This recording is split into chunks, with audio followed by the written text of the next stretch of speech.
บทที่47แสงสว่างครั้งหนึ่งมีชายคนหนึ่งชื่อโซโล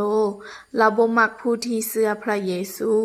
และเรามักข่มเหงผู้ที่รักพระเยซูเราจึงอยากจับผู้ที่เชื่อพระเยซูไปใส่คุกเราได้เดินทางไปหลายบอนเพื่อซอกหาผู้ที่เชื่อพระเยซูเราได้เดินทางไปที่เมืองดามาเซ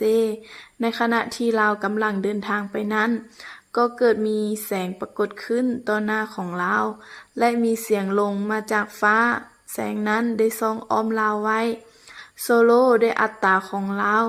มีเสียงหนึ่งได้ห้องออกมาว่าโซโลโซโลเอ๋ยเป็นหยังเจ้าจึงข่มเหงเฮาโซโลย้านจึงห้องถามว่าเจ้าแม่นไผเสียงนั้นก็ตอบเราว่าเฮาแม่นพระเยซูจงลุกยืนขึ้นและไปในเมืองอยู่ที่นั้นเจ้าจะฮู้ว่าเจ้าจะเฮ็ดอย่างใดโซโลจึงลุกยืนขึ้น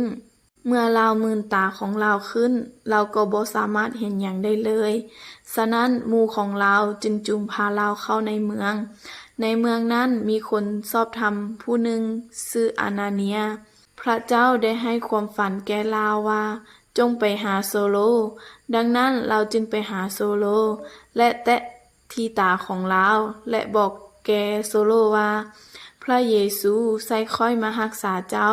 เพื่อจะให้เจ้าเบิ่งเห็นอีกและเราก็กล่าวต่อไปอีกว่าพระเยซูต้องการให้เจ้าเป็นสาวกของพระองค์ทันใดนั้นโซโลจึงเบิ่งเห็นอีกครั้งหนึ่งและเราก็ได้รับบัพติศมาโซโลได้เปลี่ยนแปลงชีวิตใหม่เดี๋ยวนี้ทุกคนได้เอิ้นเราว่าโปโล